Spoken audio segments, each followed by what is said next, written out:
Olá, você está no canal Amigo e Inimigo. Desejo a você uma excelente audição. Há um momento na cirurgia em que tudo para. Não metaforicamente, mas literalmente. As mãos calçadas com luvas não se movem, o bisturi repousa na bandeja, os monitores bipam de forma rítmica e metódica, e você está ali diante da cavidade torácica aberta de um ser humano, sabendo que os próximos 30 segundos decidirão se ele voltará para casa, para sua família ou não. Nesses 30 segundos, não há espaço para o medo ou para a dúvida. Existe apenas você, suas mãos, seu conhecimento e um silêncio interior. Um silêncio absoluto, vibrante e libertador. Foi exatamente nesse silêncio que pensei enquanto estava diante do espelho em meu apartamento, olhando para 3 vestidos estendidos sobre a cama. O preto era formal demais. O verde escuro parecia jovial demais ao meu ver. O cinza de xadrez fino comprado há 3 anos, em uma feira de rua por um valor irrisório, talvez fosse o ideal. Não porque eu não pudesse pagar por outro, mas porque era nele que eu me sentia. Eu mesma, uma mulher indo jantar com os pais de seu noivo, e não a cirurgiã, chefe da clínica Vértice, onde apenas uma consulta inicial custava o que um brasileiro médio ganha em um mês. Dante tocou a campainha exatamente às 7. "Está pronta?", perguntou ele. Em sua voz havia aquela nota especial que aprendi a reconhecer em 1 ano e meio, uma mistura de ternura e uma leve ansiedade. Ele tentava esconder a ansiedade, mas eu a via no modo como segurava as mãos à frente do corpo, como se não soubesse onde colocá-las. "Pronto", eu disse, pegando a bolsa. Ele me olhou atentamente como se olha para alguém que se ama. Depois sorriu. "Bonito. Esse vestido é antigo. Eu sei, você fica linda nele." No carro ele falou dos pais com cautela, como se fala de coisas das quais se tem um pouco de vergonha, mas que não se pode evitar. O pai Otávio era, segundo Dante, um homem da velha guarda. Isso significava que ele estava acostumado com o mundo funcionando de uma certa maneira e não estava muito disposto a revisar essa ordem.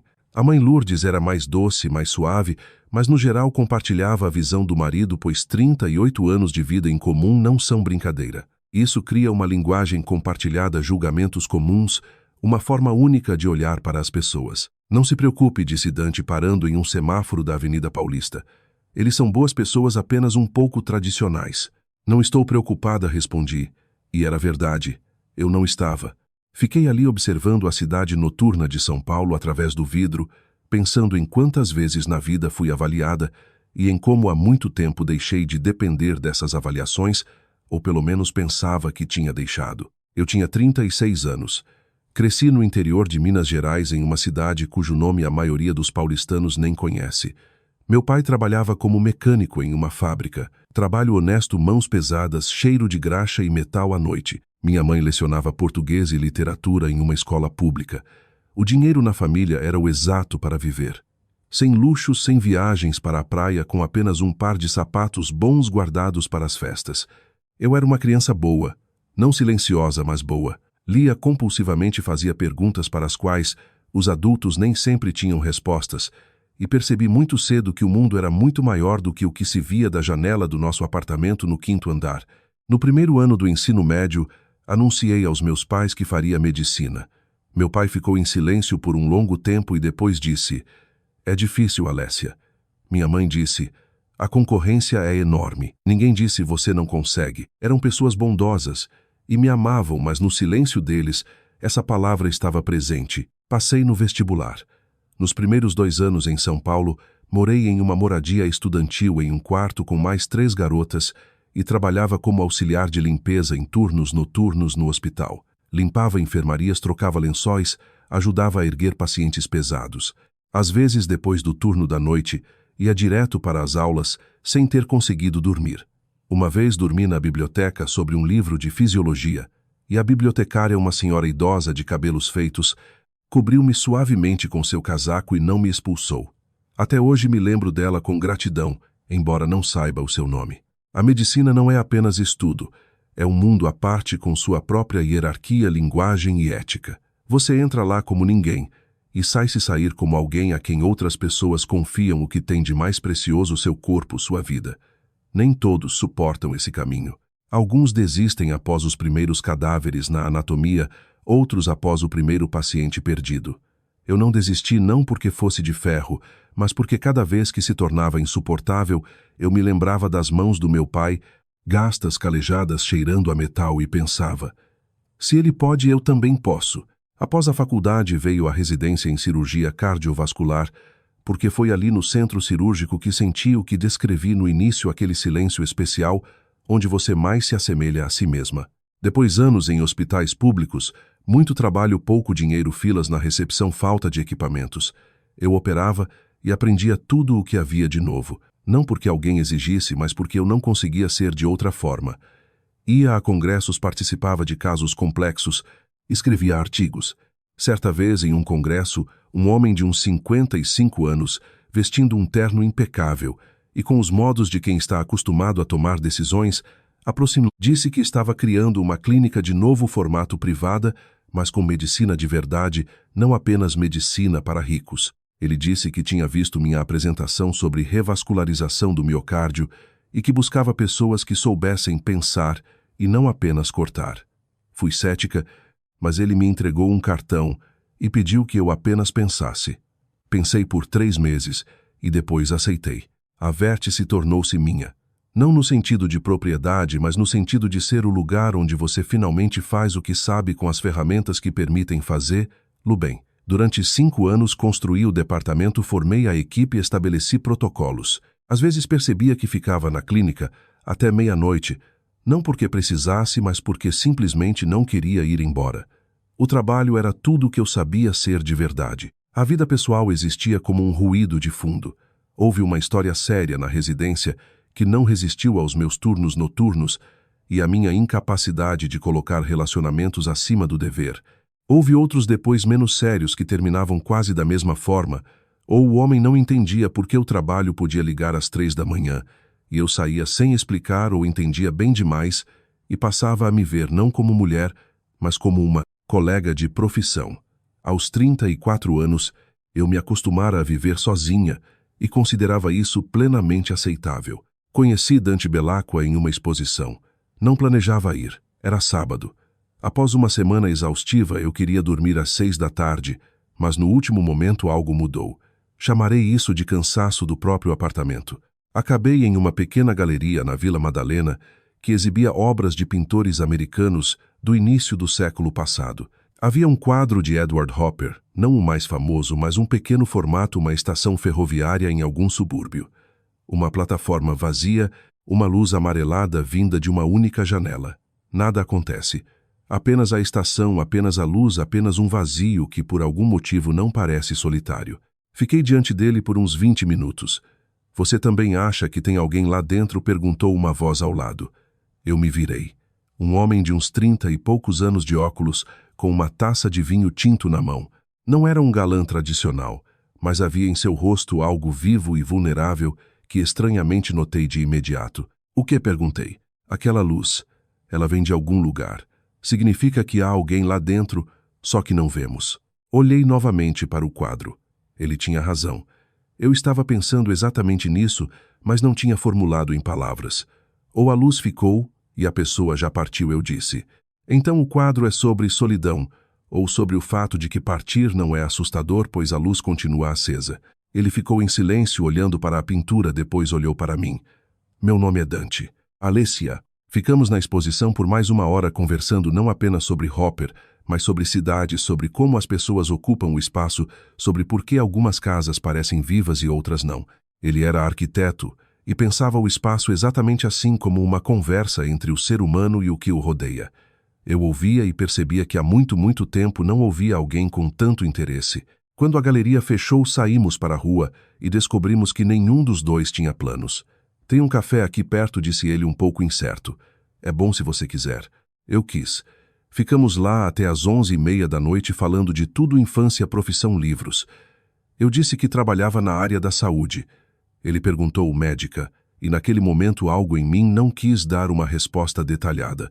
Não por vergonha, mas por cansaço. Cansaço de como a conversa muda. Quando você diz o cargo, de como o interlocutor começa a se impertigar, a mudar a postura, de como surge nos olhos dele, aquela expressão complexa, uma mistura de respeito e cautela que torna a comunicação um pouco artificial. No hospital, eu disse. Enfermagem, algo desse tipo. Ele assentiu e não insistiu em detalhes. Gostei daquilo. Nos encontramos novamente uma semana depois e depois mais vezes. Gradualmente parei de contar os encontros e comecei apenas a esperar por eles. Silenciosamente, sem impaciência, como se espera algo bom, cuja existência finalmente se tem certeza. Ele sabia que eu tinha horários irregulares, que podia não responder mensagens por horas, que às vezes recebia ligações à noite. Ele me ouviu uma vez falando ao telefone de forma curta e precisa, sem palavras inúteis, e perguntou depois: plantão difícil. Sim, eu disse. E era verdade. Só que o plantão não era de enfermagem, mas cirúrgico. Naquela noite, minha equipe e eu tínhamos salvado um menino de 7 anos após um atropelamento. Certa vez, cerca de 3 meses após nos conhecermos, caminhávamos pela orla de Santos em uma tarde de verão devagar, como caminham as pessoas que não têm pressa. À nossa frente ia um senhor idoso encorpado de caminhar pesado. De repente ele parou, levou a mão esquerda ao peito e começou a desfalecer. Eu reagi antes de conseguir pensar. Amparei-o, não o deixei cair. Deitei-o com cuidado no asfalto. Com 2 dedos, procurei o pulso no pescoço fraco arrítmico. Inclinei sua cabeça. Verifiquei a respiração e virei-me para Dante, que estava parado a 1 metro. Ele estava pálido. SAMU. Imediatamente eu disse: diga homem, aproximadamente 60 anos ou mais. Perda de consciência, arritmia cardíaca. A rua e o número estão naquela placa ali. Sim, ele disse, pegando o telefone. Comecei as compressões. Contava em voz alta. É mais fácil manter o ritmo assim. Transeuntes pararam. Alguém quis ajudar. Pedi que se afastassem para dar ar. Em 7 minutos a ambulância chegou. O paramédico olhou para mim, para minhas mãos, para o modo como eu mantinha o ritmo, e pela expressão dele ficou claro, ele percebeu que ali não havia apenas uma pedestre qualquer. O homem foi levado. Levantei-me e limpei as mãos mecanicamente com um lenço. Dante me olhava. Você. Ele começou e não terminou. Eles nos ensinam isso, eu disse. Cursos de primeiros socorros obrigatórios para o pessoal do hospital. Ele não respondeu nada, mas pelo resto da noite olhou para mim de um jeito diferente. Não de forma inquisidora, mas diferente. Como se olha para uma pessoa em quem subitamente se descobriu algo que não cabe nos moldes antigos. E depois, houve a noite alguns meses mais tarde, em que ele disse algo que me fez decidir definitivamente pelo silêncio. Estávamos na casa dele, ele preparava o jantar e falava de um conhecido que largara a arquitetura pelo mercado imobiliário agressivo. Dinheiro ele tem, mas perdeu algo no caminho, disse Dante, mexendo na panela. Eu fico pensando, que bom que você não é assim. Não é uma carreirista, é apenas uma pessoa. Apenas uma pessoa. Eu estava na cozinha dele segurando uma xícara de chá, pensando que minha renda anual era 4 vezes superior à dele, que eu tinha 23 pessoas sob meu comando. Que amanhã cedo eu estaria diante de uma senhora de 80 anos, segurando seu coração nas mãos, literalmente segurando e decidindo se ele teria forças para continuar batendo, e que nada disso me tornava melhor ou pior, apenas diferente. Mas ele disse, apenas uma pessoa, com tanto calor, com tanto alívio, que eu entendi. Ele não falava de cargo, falava de outra coisa. De que eu não exigia que ele fosse mais do que era, de que eu não o media por sucessos e não o comparava com outros. E isso era verdade. Eu sabia não comparar, não exigir, aceitar a pessoa como ela é. Por isso não disse nada, apenas sorri e perguntei há quanto tempo ele cozinhava tão bem. O pedido de casamento foi em fevereiro, no nosso café favorito na Vila Madalena, perto daquela galeria onde nos conhecemos. Sem decorações especiais, apenas uma mesa junto à janela, enquanto a chuva caía lá fora. De repente ele parou no meio de uma frase e tirou uma caixinha. Eu sei que poderíamos fazer isso de forma mais solene, disse ele. Mas me parece que você não gosta de solenidades. Não gosto, concordei. Então, você aceita se casar comigo? Olhei para ele, para seu rosto um pouco perdido, para as mãos que seguravam a caixa de forma trêmula, e pensei, diga a verdade agora. Diga quem você é. Ele precisa saber. É injusto silenciar. Sim, eu disse em vez disso, e adicionei mentalmente, depois eu conto. Depois, quando for o momento certo, quando isso já não tiver importância. O momento certo nunca chegava. E agora o vestido cinza, o carro dele à noite, e estamos indo para a casa dos pais dele. Otávio e Lourdes Belacqua Moravam em um bairro que exala a prosperidade tradicional paulistana. Um prédio sólido de Higienópolis, apartamentos grandes com pé direito alto. Porteiro na entrada, elevador com espelho de jacarandá. Dante parou o carro e me olhou mais uma vez. Tudo bem, tudo bem. Eles são pessoas normais, certo? Só um pouco tradicionais, eu sugeri. Você já disse isso, ele sorriu culpado. O apartamento nos recebeu com calor e cheiro de comida caseira. Cheiro de carne assada e cebola. Acolhedor. No hall, casacos pendurados. No armário, fileiras de sapatos alinhados.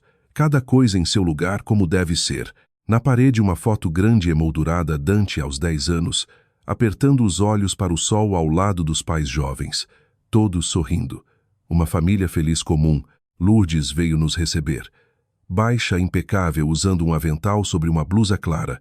O rosto era bondoso e um pouco ansioso ao mesmo tempo, como costuma ser o de pessoas que cuidaram de alguém a vida inteira e desaprenderam a não se preocupar.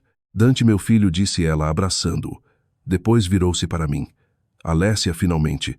Ouvi tanto sobre você. Igualmente, eu disse, apertando a mão estendida. Otávio apareceu do fundo do apartamento de forma pausada, lenta, com a dignidade de quem está acostumado a ser esperado. Grande, de cabelos brancos e corte curto. A gravata não era por nossa causa. Parecia ser o traje doméstico comum dele. Apertou minha mão com firmeza e brevidade. Otávio apresentou-se, embora eu soubesse. Alécia. Alécia, repetiu ele como se provasse a palavra. Um nome bonito, simples. Foi a primeira coisa que ele disse. Simples. Notei aquilo. Não me ofendi, apenas registrei. Na sala de jantar, à mesa, estava posta seguindo todas as regras, toalha de linho engomada, cristais, pratos com bordas douradas. Nas estantes, ao longo das paredes, livros, muitos densos, claramente lidos. Ao lado, alguns certificados e diplomas emoldurados, uma fotografia diante de uma grande obra de construção civil, Otávio, com uma pá nas mãos, inaugurando algo solenemente. A obra era grande, a pá era prateada. Sentem-se, convidou Lourdes. Vou trazer os pratos. Dante, me ajude. Sente-se, filho, ela recusou bondosamente. Vão se conhecendo. Sentamos. Eu à frente de Otávio. Dante ao meu lado. Otávio serviu-se de água mineral, ofereceu-me com um gesto. Eu aceitei. Por um tempo olhamos um para o outro com sorrisos educados, como fazem as pessoas que sabem que a conversa é inevitável, mas ninguém quer ser o primeiro. Bem, disse finalmente Otávio. Então, onde você trabalha, Alécia? Na área da saúde, respondi. Na saúde, repetiu ele com tom afirmativo. No hospital? Sim. Na enfermagem? Uma pausa. Eu mesma não entendo por que em cada pausa dessas algo acontece dentro de mim. Não é dor, é mais cansaço.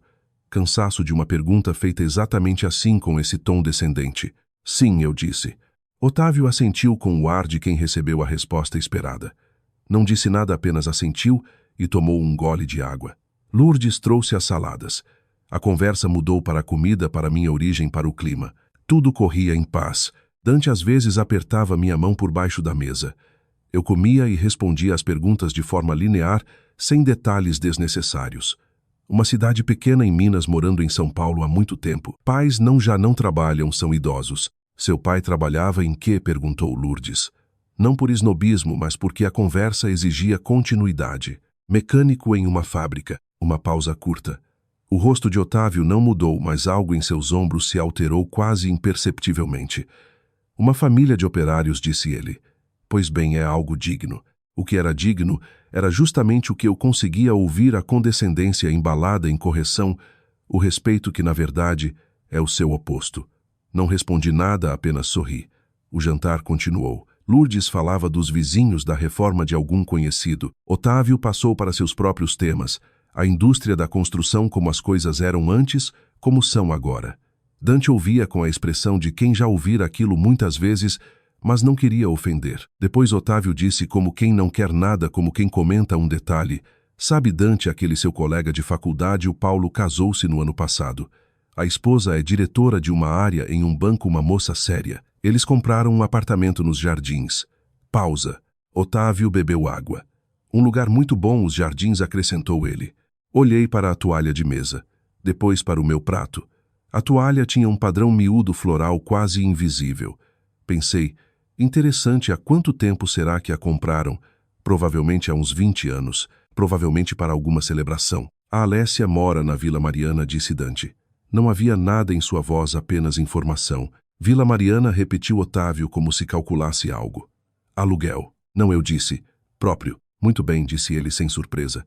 O pessoal da enfermagem está ganhando bem hoje em dia. Dante levantou os olhos para mim. Encontrei o olhar dele e balancei a cabeça levemente. Imperceptivelmente. Não, agora não precisa. Mas o imperceptível não funcionou. Pai, disse Dante. O que é isso? Não importa quanto a Alessia ganha. Otávio olhou para o filho com um ar de leve surpresa. Eu não disse que importa, apenas que... O silêncio à mesa tornou-se outro. Lourdes mexeu em algo no prato. Eu continuei sentada ereta. Eu quero saber com quem meu filho está ligando a vida, disse Otávio calmamente. Isso é normal. É o desejo normal de um pai. Você não está querendo saber. Você está avaliando, disse Dante. São coisas diferentes. Otávio pousou os talheres, olhou para o filho atentamente como se ouvisse algo inesperado. Depois voltou o olhar para mim e naquele olhar havia algo que não existia antes. Não era hostilidade, era outra coisa. A primeira e sutil dúvida. Lourdes levantou-se. Vou trazer o café, disse ela com uma voz firme que significava: peço que todos se acalmem um pouco. Alessia me ajuda. Não era uma pergunta. Levantei-me e fui com ela para a cozinha. Dante ficou à mesa com o pai. Enquanto caminhávamos pelo corredor, ouvi Otávio dizer em voz baixa, mas audível, algo sobre a juventude que desaprendeu a respeitar os mais velhos. Dante respondeu e eles passaram a falar mais baixo. Na cozinha, Lourdes enchia a cafeteira. Seus movimentos eram habituais, ágeis. Uma pessoa que passou milhares de horas naquela cozinha. Ela não olhou para mim até colocar a água no fogo. Não se ofenda com o Otávio, disse ela finalmente. Não é por mal. Não estou ofendida. Ele apenas se acostumou a achar que se pode julgar as pessoas pelo seu lugar, pelo cargo, pela posição. Ela parou escolhendo as palavras. Isso não é uma qualidade ruim em si, mas às vezes é limitada. Observei as mãos dela enquanto organizava as colheres de café, alinhava os pires. Uma mulher cuidadosa, atenciosa, não há apenas vivendo em um sistema de coordenadas muito definido, onde tudo tem seu lugar e seu preço. Ele quer o melhor para o filho, eu disse. Sim. Ela finalmente olhou para mim. Em seus olhos havia algo atento e um pouco culpado. Você provavelmente não é a primeira que ele. Não sou a primeira, concordei calmamente. Lourdes silenciou, depois disse inesperadamente: o Dante fica diferente com você, mais tranquilo. Eu nunca o vi assim. Não respondi, apenas peguei a bandeja. Vamos, eu disse. O café vai esfriar. Quando voltamos à sala, os homens conversavam de forma aparentemente pacífica, mas no ar pairava algo que sobra de uma briga não terminada. Dante olhava para o lado. Otávio bebia água com o ar de quem fazia um favor ao copo. Lourdes serviu o café. Por um tempo todos ficamos em silêncio, como quem espera que algo passe, mas não passava. Sabe, Dante disse de repente Otávio, e sua voz adquiriu aquela entonação especial que ouço em pessoas que acham que estão sendo razoáveis, quando na verdade estão sendo ofensivas. Eu não te critico. Você é um homem adulto, você decide. Mas pense, você é arquiteto, tem seu escritório, perspectivas. Seus colegas de faculdade já estão construindo coisas sérias e ao seu lado deveria estar alguém compatível. Entende o que quero dizer? Compatível. Olhei para a toalha, contei os padrões nela, miúdos florais quase imperceptíveis. 1, 2, 3. Se eu levantasse os olhos agora, poderia fazer algo de que me arrependeria depois ou não, mas agora não era o momento. Pai, disse Dante. Eu estou apenas dizendo. Não, Dante largou a colher. Calmamente, sem bater, apenas largou. Você não está apenas dizendo. Você está sentado aí explicando que a minha noiva não é boa o suficiente diante dela, enquanto toma o café que ela ajudou a servir. Silêncio. Otávio olhou para o filho, depois para mim, depois novamente para o filho. Dante, começou Lourdes. Mãe, não precisa. Dante virou-se para mim. Em seus olhos não havia raiva, apenas algo silencioso e muito firme que eu nunca vira nele antes. Alessia, desculpe. Não deveria ter sido assim. Não precisa se desculpar, eu disse calmamente. Apenas, vamos. Otávio ficou em silêncio. Ele não parecia envergonhado ou bravo. Parecia pela primeira vez na noite confuso, como alguém que pronunciou uma frase habitual e subitamente a ouviu de fora. O café ficou intocado na minha xícara. Pela janela da sala, a chuva caía. Baixa, constante como a chuva de outono em São Paulo, sem drama. Apenas porque chegara o tempo. Otávio não se desculpou naquela noite. Apenas silenciou por um longo tempo de forma densa, como se fecha uma janela durante uma tempestade. Terminou sua água, pegou um biscoito, fingiu olhar para a televisão desligada. Lourdes salvou a conversa sozinha, falando de coisas neutras dos vizinhos de baixo, que iniciaram uma obra de que no açougue deles o corte de carne estava pior. Dante respondia curto.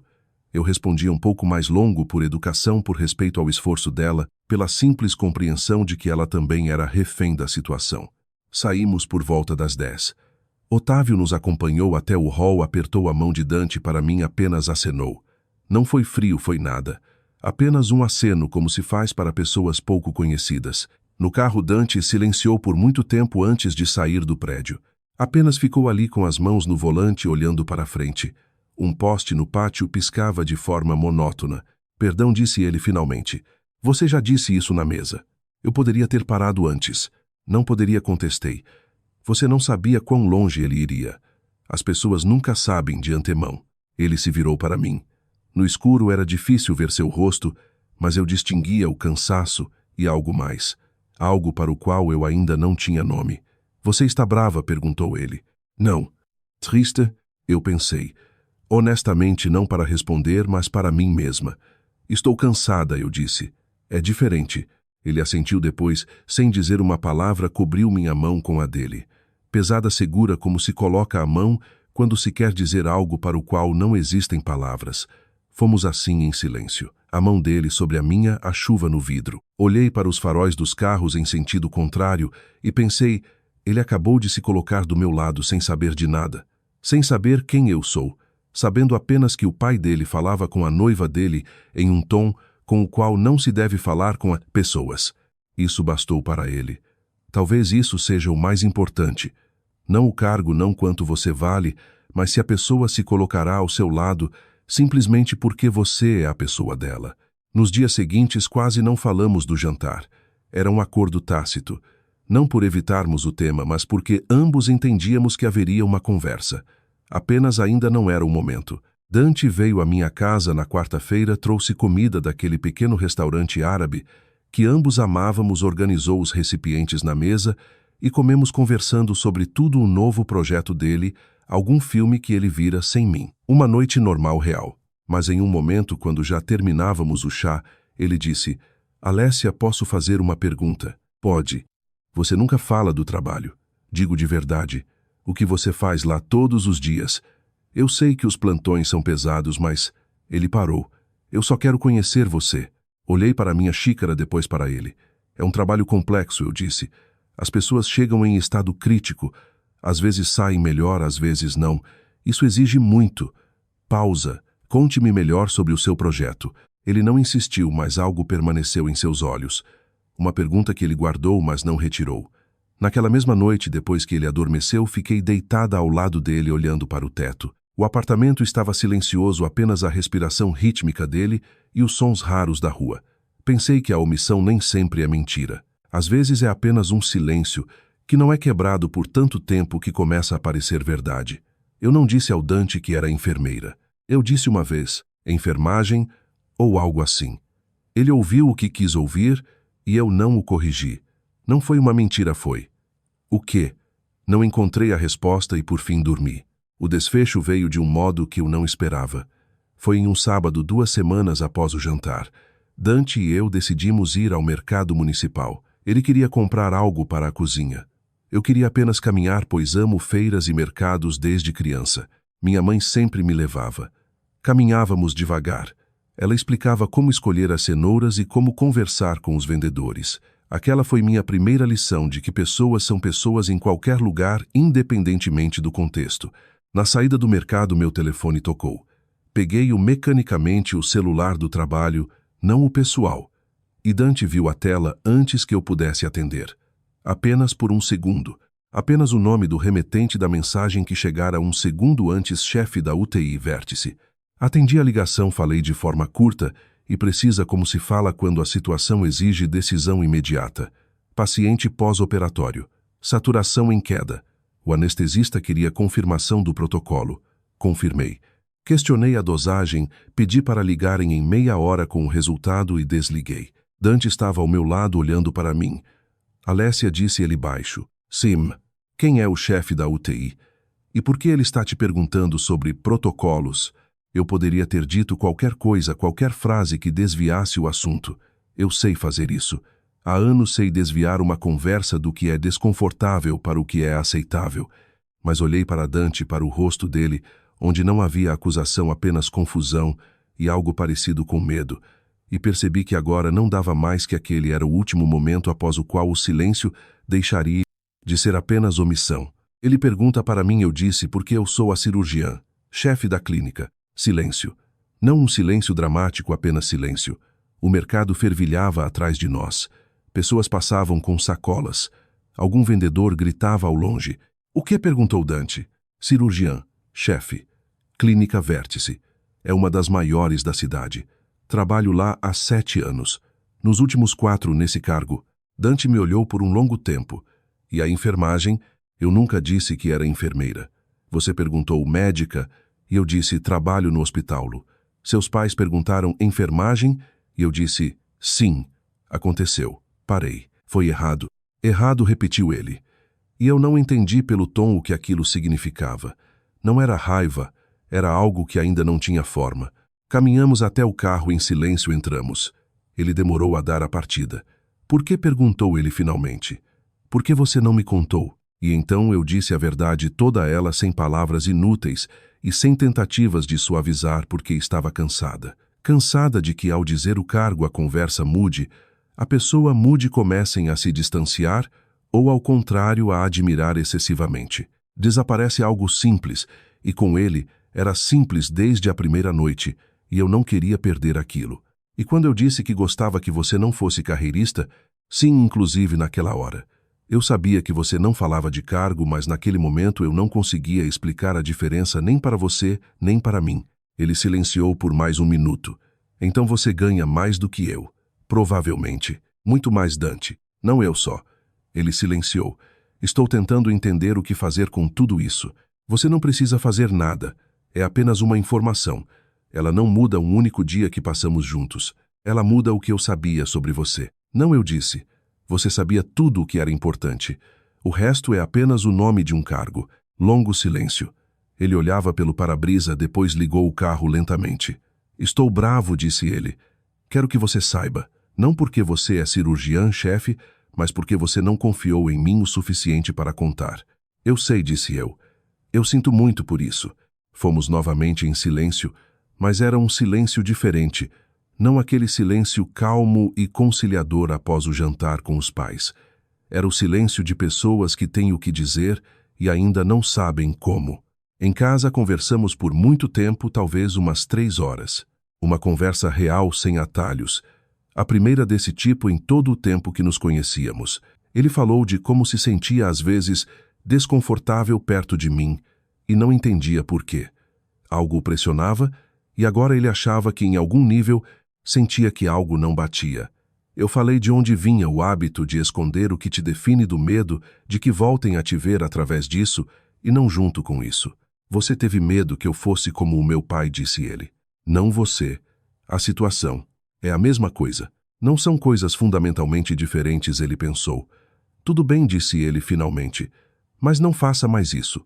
Combinado. Combinado. Ele levantou-se para servir água e no caminho de volta apertou meu ombro. Brevemente, como se aperta quando se quer dizer: ainda estou aqui, ainda estou com você. Alguns dias depois ele me pediu algo inesperado. Posso ir ao seu trabalho, disse ele. Não ao centro cirúrgico, apenas ver onde você fica. Pensei que aquilo era incomum. Ninguém do meu círculo íntimo jamais pedira aquilo. O trabalho era um mundo à parte, e eu me acostumara a manter esses mundos separados, mas não pude recusar. E não porque não quisesse, apenas entendi, era importante para ele ver com seus próprios olhos. Não para confirmar algo, apenas para ver. Ele foi na quinta-feira ao final da tarde, quando a carga cirúrgica principal já havia diminuído. Encontrei-o na entrada. Ele estava no hall da clínica observando tudo com calma, atentamente, como um arquiteto observa o espaço, a organização, o movimento das pessoas. Belo prédio, disse ele. A luz é correta. Vou elogiar o projetista. Caminhamos pelos corredores sem pressa. Eu mostrava a ala e explicava brevemente. Ele ouvia e fazia perguntas precisas e inesperadas não sobre medicina, mas sobre como tudo aquilo funcionava como sistema. Quem tomava a decisão em emergências, como se formava a cadeia de comando, se havia protocolos para o caso de a diretora estar inacessível. Ah, sim, eu disse. Tudo é escrito, não pode ser de outra forma. No escritório também é assim, disse ele após silenciar. Só a escala é outra. Vindo em nossa direção, estava Bárbara, uma das minhas melhores residentes. 28 anos, mente afiada e o hábito de olhar tudo com um ar inquisidor. Ela me viu, assentiu, depois viu Dante ao meu lado, e em seu olhar brilhou algo vivo e curioso. Doutora Alessia, amanhã a revisão é às 9, não esqueça. O doutor Ricardo pediu para confirmar. Confirmado. Bárbara, este é o Dante. Olá, disse Bárbara. Depois acrescentou em voz baixa, mas perfeitamente séria, dirigindo-se a Dante. Você sabe que tem muita sorte, não sabe? Sei, disse Dante. Bom que saiba. Bárbara seguiu pelo corredor e Dante ficou olhando-a se afastar por um bom tempo. Ela fala isso para todos os seus convidados, perguntou ele. Eu nunca tive convidados. Ele se virou para mim. Algo em seu rosto mudou, algo silencioso e importante. Nunca, repetiu ele. Nunca. Ele silenciou por mais alguns segundos. Por que agora então? Porque você pediu, eu disse simplesmente. E porque decidi que chega de manter as coisas separadas. Na saída da clínica ele parou e olhou novamente para a fachada. Você pertence a este lugar, disse ele. Eu vi isso, não no sentido de ser a chefe, mas no sentido de que ele buscava a palavra. O lugar conhece você. Passei aqui mais tempo do que em casa. Não é uma crítica, disse ele rápido. É apenas compreensão. Caminhamos para o metrô. A noite estava fresca. Os postes acabavam de acender. Dante silenciou, mas eu já sabia ler aquele silêncio. Ele estava pensando, processando, não omitindo. Eu me senti pequeno, disse ele finalmente, quando já estávamos perto da entrada. Não ofendido, mas pequeno. Como se toda a conversa sobre nós dois precisasse ser revista porque eu pensava que estávamos na mesma escala e não estamos. Você pensou nisso como uma competição. Provavelmente os homens pensam assim com frequência mesmo sem querer. A escala de uma pessoa não se mede pelo cargo, eu disse. Você sabe disso. Sei com a cabeça, mas o resto demora mais. Eu sei, eu disse. Eu também sou assim às vezes. Só que para o outro lado, ele me olhou. Para qual lado? Às vezes acho que as pessoas veem o cargo e não a mim. E isso também é sobre escala, sobre quanto espaço é destinado a cada um. Chegamos ao metrô e paramos na entrada. Ele não teve pressa em descer. Você teve medo de que eu te amasse menos se soubesse quem você é, disse ele. Eu tive medo de que você começasse a me amar por causa disso. Ele me olhou por um longo tempo. É complexo, disse ele finalmente. Eu sei, mas entendo. Os pais dele não souberam por nós. Lourdes ligou para Dante alguns dias depois por algum motivo e mencionou: Otávio estivera pesquisando na internet sobre a Clínica Vértice. Ele guardara o nome da tela do meu celular que vira de relance no hall quando saímos. Ele não disse à esposa o que encontrara, mas o rosto dele, segundo ela, estava estranho. Dante me contou isso à noite. Ele sabe, disse Dante. Ou desconfia. Com ele é a mesma coisa.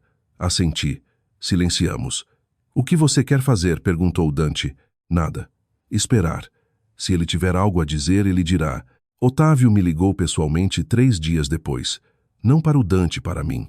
A ligação veio às 7:30 da noite. Eu acabara de sair da clínica e ia para o carro. O celular vibrou no bolso do casaco.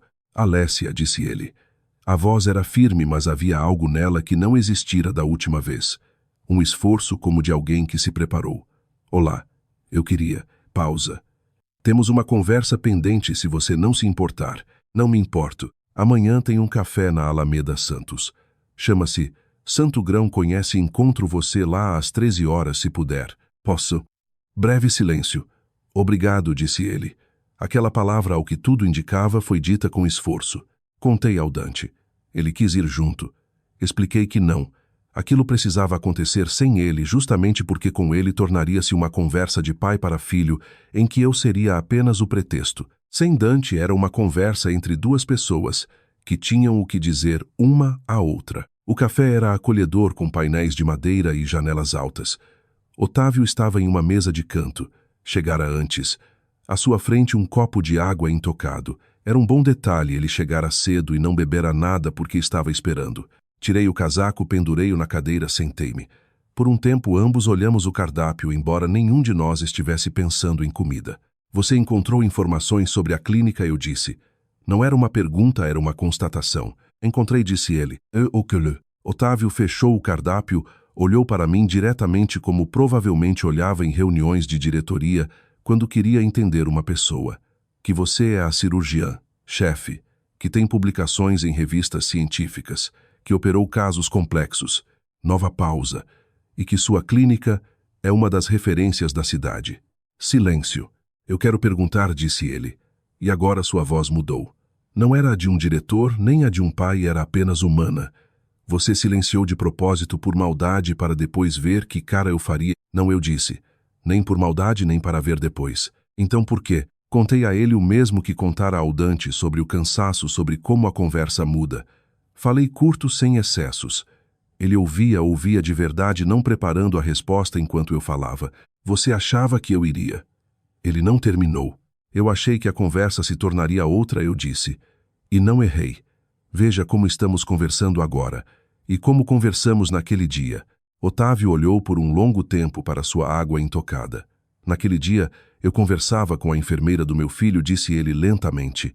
Agora com a cirurgiã, chefe. E isso, ele parou. Isso diz algo ruim sobre mim. Diz que você cresceu em um sistema determinado, eu disse, onde o lugar da pessoa é definido por sua posição. Não é sua culpa, mas é sua responsabilidade perceber isso em si mesmo. Ele levantou o olhar para mim. Algo em seu rosto mudou, não quebrou, não amoleceu teatralmente, apenas se deslocou. Quase imperceptivelmente, como se desloca algo pesado quando finalmente se aplica a força necessária. Você tem razão, disse ele. 3 palavras baixo, sem entonações bonitas. O garçom trouxe o café. Silenciamos. Não foi desconfortável. Foi o silêncio de pessoas que acabaram de dizer algo importante e deixam aquilo assentar. Conte-me, disse Otávio. E em sua voz já havia outra coisa, uma curiosidade cautelosa, nada parecida com aquele tom inquisidor de onde você trabalha. Como você se tornou cirurgiã? E eu contei. Não tudo, mas o suficiente. O pai mecânico. Os plantões noturnos como auxiliar de limpeza. As primeiras cirurgias em hospital público. Ele ouvia sem interromper. Uma vez, quando cheguei à história do menino de 7 anos após o acidente, ele apertou os lábios e olhou para o lado. Aquele menino sobreviveu, perguntou ele. Sobreviveu. Hoje ele tem 13 anos. Ele assentiu lentamente para si mesmo. Como se assente quando uma informação passa a fazer parte do que você pensa sobre o mundo. Quando nos preparamos para sair, ele vestia o sobretudo e demorou a encontrar a manga. Eu o segurei apenas mecanicamente. Ele parou, olhou para mim. Alessia, disse ele. Aquela noite foi errada. Foi o seu pedido de desculpas. Não foi completo, nem bonito, nem com as palavras perfeitas, mas foi real, justamente por ser imperfeito. Eu entendi, eu disse. Na rua ele se despediu, apertou minha mão como na primeira vez, mas de forma diferente, não como se aperta a mão de uma estranha, mas a de alguém que ele finalmente reconheceu. Caminhei até o carro, entrei, fechei a porta. Por alguns minutos fiquei apenas ali olhando o trânsito da cidade. Uma tarde comum em São Paulo, o fluxo habitual de carros. Ninguém ao redor se importava com o que acabara de acontecer em uma mesa de canto. Liguei para o Dante. Como foi? Perguntou ele imediatamente. Normal. Ele é um homem bom, Dante. Apenas passou muito tempo olhando para o lado errado. Pausa. E você o perdoou. Pensei. Ainda não, eu disse honestamente. Mas já comecei. Lourdes ligou alguns dias depois, sem motivo, apenas para perguntar se eu tinha tempo para um café na sexta-feira. Eu disse que sim. Nos encontramos em uma doceria perto do Parque Buenos Aires.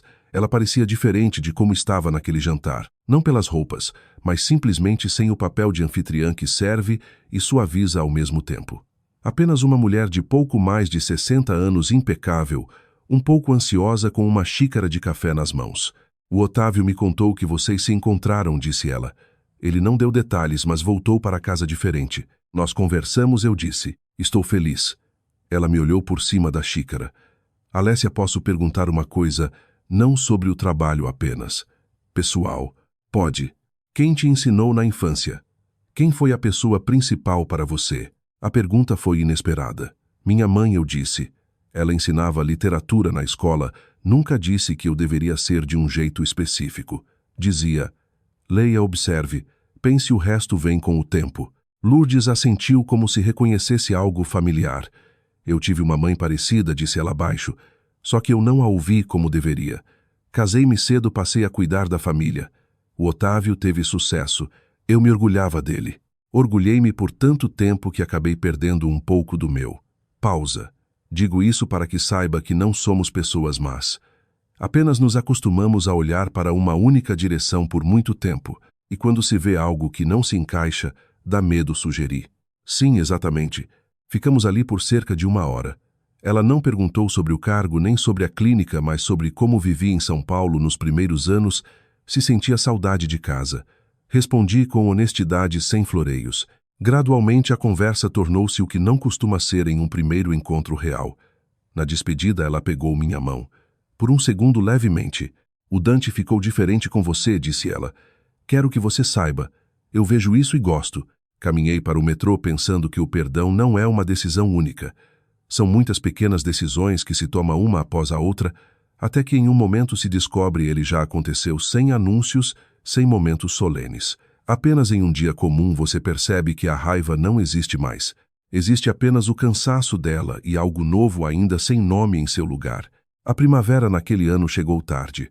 O cinza persistiu, os dias de abril pareciam outubro. E subitamente no final do mês, tudo veio de uma vez, calor verde, uma luz de qualidade diferente. Sempre percebo essas transições. No centro cirúrgico o tempo corre de forma diferente do lado de fora. E quando você sai após um turno longo e descobre que a estação mudou lá fora, é um sentimento especial. Não é perda. É antes a surpresa de que o mundo continuou enquanto você estava ocupado com outra coisa. Dante e eu continuamos também de uma forma nova, ou melhor dizendo, de forma real, porque antes, apesar de toda a nossa proximidade, havia algo opaco entre nós como um vidro embaçado. Agora o vidro fora limpo, não com um único gesto, mas gradualmente por conversas, silêncios, noites comuns onde não havia revelações, nem acertos de contas, apenas duas pessoas tomando sopa e falando sobre o dia. Ele se acostumou a saber quem eu sou. No início estava se habituando. Às vezes eu pegava o olhar dele sobre mim, um olhar conciliador. Como acontece quando se olha para um objeto familiar e se tenta vê-lo de novo. Depois isso passou. Tornou-se apenas parte do que ele sabe sobre mim, como sabe que não gosto de doces de manhã e que durmo lendo um livro. Certa vez ele veio à minha casa com um notebook, sentou-se à mesa da cozinha e trabalhou silenciosamente enquanto eu lia. Não conversamos por 2 horas. Depois ele levantou a cabeça e disse: "Você sabe que esta é a melhor noite do mês." Nós apenas ficamos sentados, eu disse. Exatamente, disse ele. Gostei justamente disso. Não eram as conversas sobre o que é importante, embora elas também acontecessem e fossem reais, mas esse apenas sentar ao lado, cada um em seu mundo, sabendo que o outro não irá a lugar nenhum. O relacionamento com os pais dele mudava lentamente, não por saltos, mas como muda a temperatura na primavera, imperceptivelmente, até que de repente você percebe que já não está frio. Otávio me ligou mais uma vez sem motivo, apenas perguntando como eu estava. A conversa foi curta, um pouco desajeitada, mas voluntária, e isso era mais importante que o conteúdo. Lourdes mandou uma mensagem. Alessia, encontrei uma receita de moqueca mineira. Você gosta, não gosta? O Dante disse que sim. Sorri para a mensagem e respondi que amava. Ela enviou um emoji de coração com cautela, como alguém que ainda está dominando essa linguagem. Marcamos a data. Sem solenidade, sentados na minha sala. Dante olhava o celular e dizia: "Este sábado não você tem congresso. Este não eu tenho entrega de projeto. Talvez este." Olhei. Um sábado no início de junho. Nada de especial, apenas um sábado. Está bem, eu disse. Ele largou o celular e silenciou um pouco. Depois sorriu. Não um sorriso largo, mas aquele que surge quando algo se torna real. Vamos casar, disse ele. Sim. Casamento pequeno, de preferência. Umas 15 pessoas, ideal. Ele pegou minha mão. Você se importa se meus pais estiverem lá? Olhei para ele. Dante, eles são seus pais. Claro, só quero que você se sinta bem lá. Vou me sentir, eu disse. E adicionei, e era verdade. Acho que agora vou me sentir de verdade. O encontro que mudou algo final e importante aconteceu por acaso. É sempre assim com o que realmente muda, não se anuncia com antecedência. Foi em maio. Caminhávamos os quatro, eu, Dante Otávio e Lourdes, pela Avenida Paulista após um almoço em um restaurante. Foi a primeira vez que passamos algumas horas juntos assim em família, sem pretextos oficiais, apenas um almoço. Otávio pedira peixe, perguntar a minha opinião sobre uma solução construtiva em um novo bairro que ele e um conhecido iam discutir. Eu disse honestamente que não entendia de construção. Ele riu e disse: "Mas você tem outras competências." Aquilo não soou condescendente apenas como um fato. Aceitei aquilo como progresso. Caminhávamos pela calçada falando de coisas leves. O tempo estava bom. Finalmente um dia de maio autêntico com cheiro de verde e aquela luz especial de São Paulo que só existe no outono, inverno quando o céu está muito azul e as árvores já não estão tão carregadas. Vindo em nossa direção ia um senhor idoso baixo com uma bengala e uma jaqueta clara. Ele olhava para os pés pisando com cuidado nas pedras portuguesas e eu provavelmente passaria direto sem levantar os olhos. Mas ele os levantou primeiro e parou. "Doutora Alessia", disse ele. Não o reconheci de imediato. No hospital as pessoas parecem diferentes de como são na rua e, além disso, já se passara quase 3 anos. Mas a voz eu reconheci. Pedro, 70, e 2 anos uma cirurgia cardíaca pesadíssima, vários dias no limite, depois uma recuperação lenta e obstinada. "Seu Pedro", eu disse. Ele deu alguns passos em minha direção cauteloso com a bengala e parou. Olhava para mim. Em seus olhos surgiram lágrimas não teatrais, não preparadas, apenas as lágrimas de um homem idoso pego de surpresa. "Eu às vezes vejo a senhora em sonhos", disse ele. "É estranho, eu sei. Não sei como explicar. Apenas vejo acordo e penso, eu deveria ter dito." "Dito? O que?", perguntei baixo. "Obrigado. De verdade, não como foi lá no quarto. Lá estava tudo como num nevoeiro, mas de verdade." Ele olhava para mim e em seu olhar havia algo que eu raramente via no meu trabalho e ao qual nunca me acostumara. Não era admiração nem gratidão, apenas era reconhecimento. "A senhora me deixou a vida, doutora Alessia. Eu vejo meus netos. Ano passado fui à praia pela primeira vez em 20 anos. Eu estou vivendo. Foi o trabalho de toda uma equipe", eu disse. "Não apenas o meu." "Eu sei", disse ele, "mas a senhora era a principal." Depois me contaram. Ele silenciou. Minha filha dizia: "Pai, agradeça a ela." E eu ia adiando. Ora falta de tempo, ora vergonha. Agora encontrei a senhora. Eu não sabia o que dizer. Em momentos assim sempre se silencia. Não por falta de palavras, mas porque qualquer palavra parece menor do que o que está acontecendo. "Estou feliz", eu disse finalmente. "Muito feliz, seu Pedro." "Viva muito", disse ele simplesmente. "A senhora e este rapaz jovem aqui." Ele acenou para Dante, que estava parado a 2 passos, sem se mover, sem dizer uma palavra. "Pessoas assim precisam ser cuidadas." Ele se recompôs, despediu-se de todos com um breve aceno e seguiu pela avenida devagar com sua bengala e sua jaqueta clara. Todos ficamos em silêncio.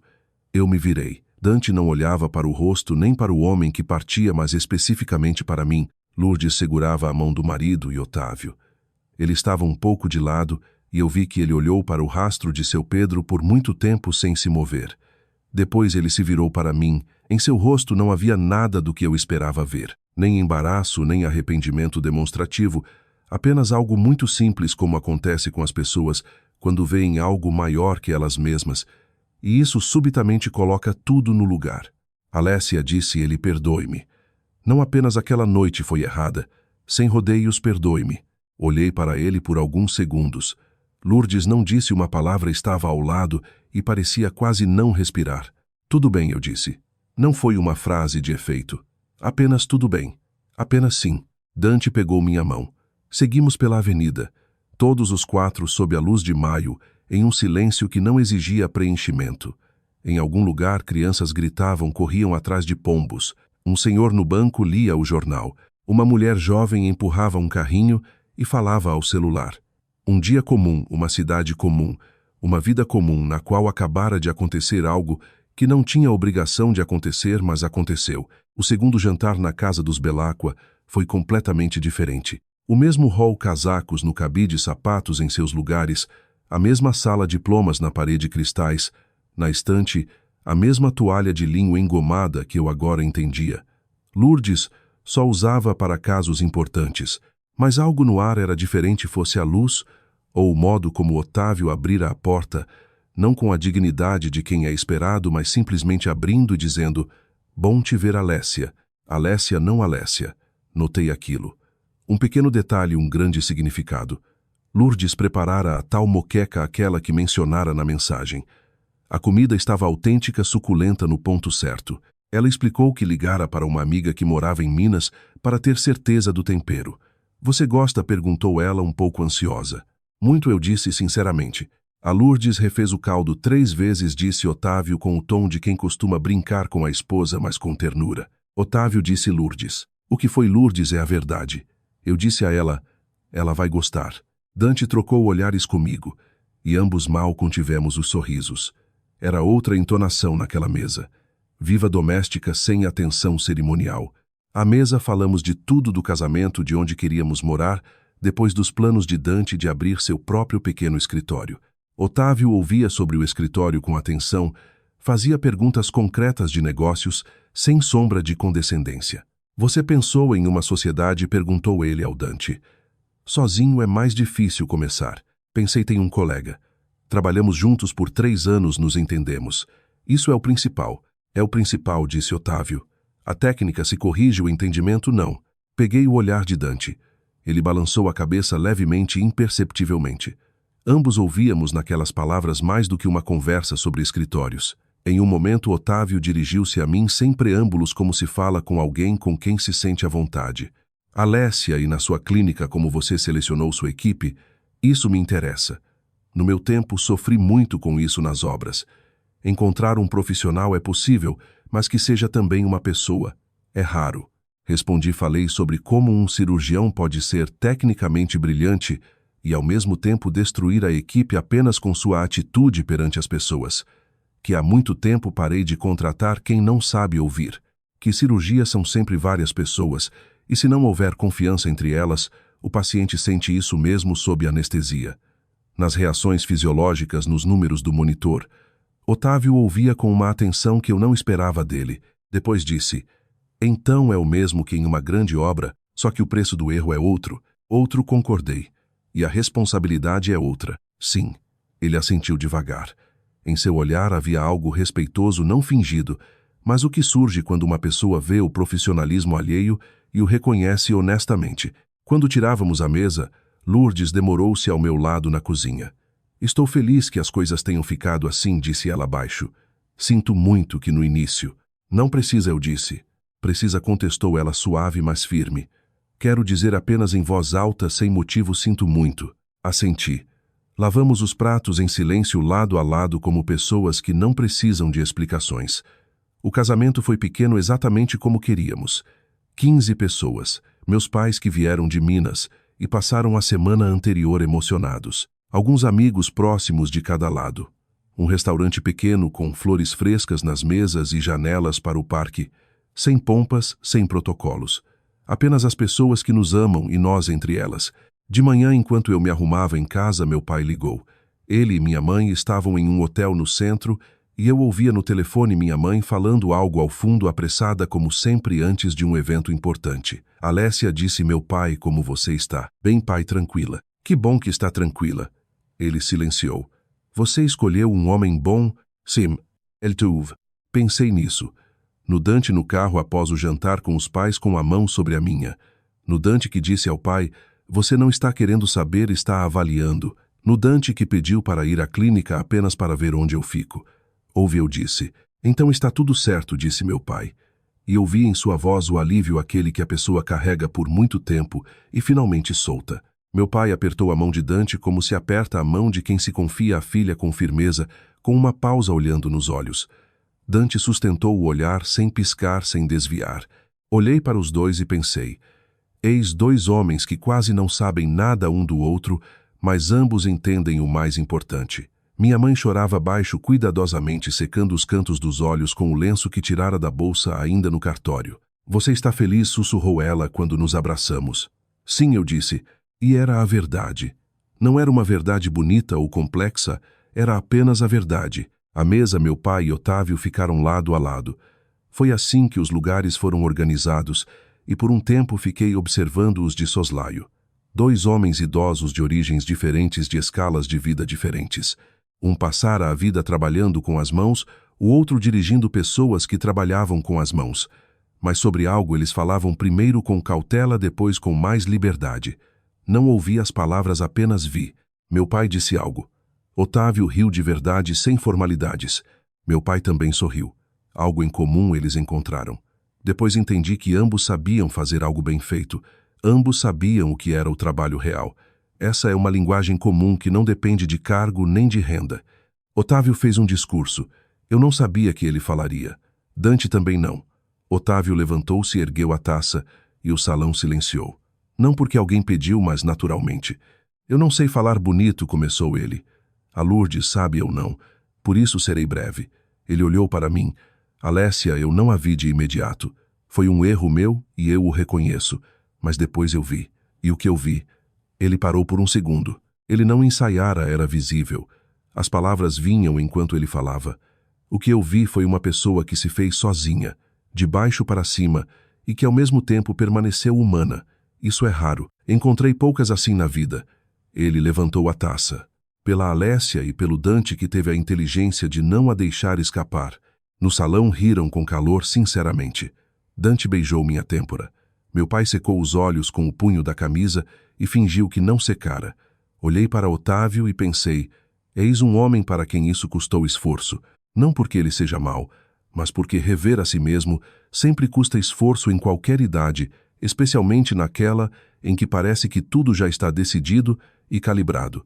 Ele o fez de forma desajeitada, imperfeita, com pausas, mas o fez, e isso significa mais do que se tivesse sido fácil. À noite já tarde, quando os convidados partiram e Dante e eu ficamos sozinhos em nossa primeira casa comum, tínhamos nos mudado um mês antes do casamento. O apartamento era alugado, espaçoso, com grandes janelas. Ele sentou no sofá e tirou a gravata. Bem, disse ele. Bem, concordei. Foi bom, muito bom. Ele silenciou, olhou para a gravata nas mãos como se surpreso por ainda a segurar. Pensei nisso hoje enquanto meu pai falava. Ele largou a gravata no braço do sofá. Ele não sabe pedir desculpas. Nunca soube. Nunca na vida ouvi um perdão real dele. Sempre era, bem, foi como foi, não tenho o que falar. Mas hoje foi diferente, eu disse. Foi diferente. Ele silenciou. Eu não esperava. E não apenas o discurso. Ele foi outro o dia inteiro. Conversou com seu pai de verdade, não por aparência. Perguntou-me sobre o escritório com interesse real. Eu não o reconhecia. As pessoas mudam, eu disse, se houver um motivo. Ou se o encontrarem dentro de si. Dante olhou para mim. Você acha que o motivo estava dentro? Acho que tudo aquilo estava nele. A capacidade de rever, a capacidade de reconhecer. Apenas ninguém lhe dera um motivo, ou ninguém se mantivera firme o suficiente para que isso fosse necessário. Você se manteve firme, disse Dante.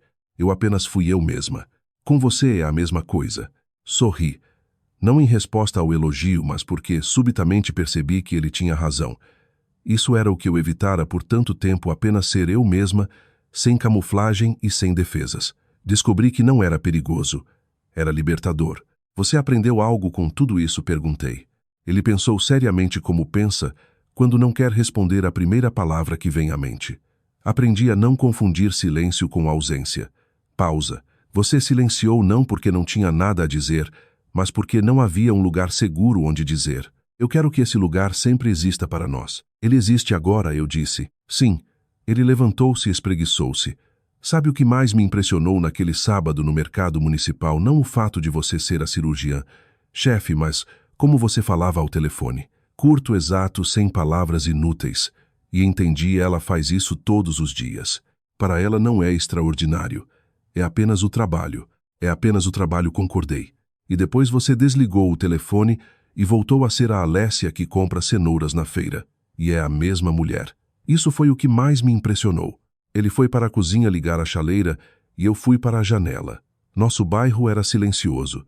Nem centro nem periferia, apenas um quarteirão urbano com árvores e uma farmácia 24 horas na esquina. Lá fora estava escuro e claro ao mesmo tempo.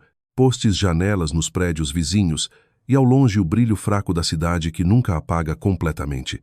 Pensei em Hopper naquele quadro na exposição. A plataforma vazia, a luz amarela na janela, a estação em algum lugar remoto.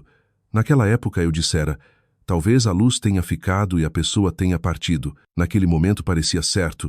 Agora eu pensava diferente. Talvez a pessoa tenha acabado de chegar. Talvez ela tenha acabado de abrir a porta e entrado. E a luz acendeu. Não porque alguém a ligou, mas simplesmente porque alguém entrou porque deixou de haver solidão. Alessia quer chá, gritou Dante da cozinha. Eu respondi. A cidade vivia sua noite comum e eu estava nela. Nem cirurgiã, chefe, nem enfermeira, nem noiva. Já não era noiva. Apenas Alessia. Apenas uma pessoa que finalmente foi vista e que finalmente se deixou ver. Isso provou ser o suficiente.